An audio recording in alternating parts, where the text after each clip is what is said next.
अब पढ़ते हैं हम अपना अगला टॉपिक फर्टिलाइजेशन प्रोसेस। निषेचन का जो प्रक्रिया है वो कैसे होता है। इसमें हम पहले जर्नी ऑफ स्पर्म पढ़ेंगे, शुक्राणु की यात्रा पढ़ेंगे। हमने मेल्स में शुक्राणु का प्रोडक्शन पढ़ लिया था। अब पढ़ेंगे हम शुक्राणु फीमेल्स के बॉडी में कैसे कैसे ट्रेवल करता है, उसकी जर्नी क्या होती है, उसमें क्या चेंज आते हैं, कितने स्पर्म आपके भेजिना में रिलीज होता है और कितने स्पर्म आपके फ्लैपियन ट्यूब तक पहुंच पाता है। ये सब पढ़ेंगे हम जर्नी ऑफ स्पर्म में।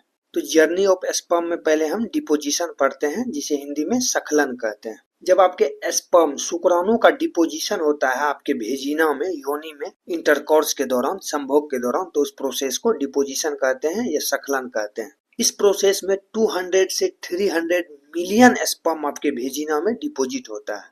20 से 30 करोड़ स्पर्म आपके भेजिना में डिपोजिट होता है इस प्रोसेस में, इंटरकोर्स के दौरान। दूसरा हम पढ़ते हैं कैपेसिटेशन, जिसे हिंदी में क्षमता प्राप्ति कहते हैं। तो स्पर्म के डिपोजिशन होने के बाद 6 से 8 घंटा तक वो स्पर्म आपके फीमेल ट्रैक में रहता है। उसमें बायोकेमिकल चेंज होते हैं। क्या क्या बायोकेमिकल चेंज होते हैं ये काफी एडवांस हो जाता है, इससे आपसे क्वेश्चंस नहीं पूछा जाता है, तो हम इसे स्किप करेंगे क्या क्या चेंज आते हैं स्पर्म में। तीसरा होता है आपका ट्रेवल यात्रा। हमने डिपोजिशन पढ़ लिया स्पर्म का, भेजिना में जो स्पर्म का डिपोजिशन होता है। उसके बाद हम पढ़ते हैं भेजिना से स्पर्म कहाँ कहाँ ट्रेवल करता है। तो इसको थ्रू डायग्राम देखते हैं हम। ये आपका भेजिना है, स्पर्म का डिपोजिशन यहाँ होता है आपके इंटरकोर्स के दौरान, संभोग के दौरान। भेजिना से आपका स्पर्म सर्विक्स में जाता है, सर्विक्स में जाता है। सर्विक्स के बाद आपका स्पर्म यूटेरस में जाता है, सर्विक्स के बाद यूटेरस में जाता है, और यूटेरस के बाद आपका स्पर्म फ्लैपियन ट्यूब तक पहुंचता है, जहां स्पर्म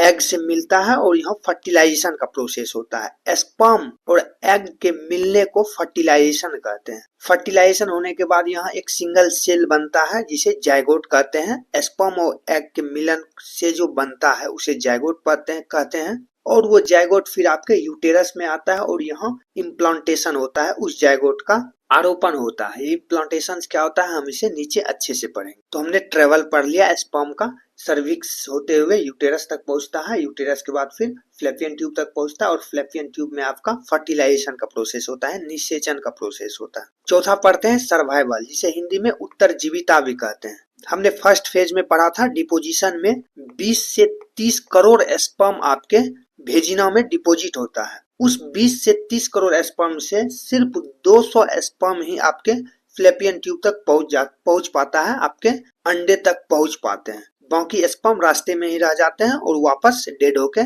थ्रू भेजिना आपका बाहर आ जाता है। तो हमने स्पर्म का जर्नी पढ़ लिया। अब हम पढ़ते हैं एग का जर्नी। वोमेन्स में जो गैमेट्स होता है एग, उसका क्या जर्नी होता है उसे पढ़ते हैं। ओवल्यूशन एंड एग रिलीज में अंडोत्सर्ग एवं अंडाणु विमोचन। तो जब आपका पीरियड्स होता है, पीरियड्स के पहले दिन के 14वां दिन, 14th डे पीरियड्स के बाद आपका मेच्योर एग का रिलीज होता है। इस डे को फर्टाइल विंडो भी कहते हैं, हमने पढ़ा था। और इस रिलीज ऑफ एग को ओवल्यूशन फेज कहते हैं। ये पीरियड्स के 14 दिन बाद होता है या 14वां दिन होता है। तो एग के रिलीज होने के बाद उस एग को फैम्ब्री के द्वारा कैच किया जाता है, और फैम्ब्री होते हुए आपके फ्लैपियन ट्यूब में वो एग आता है। एक बार एग रिलीज हो गया तो वो 12 से 24 घंटा तक जिंदा रहता है, जीवित रहता है।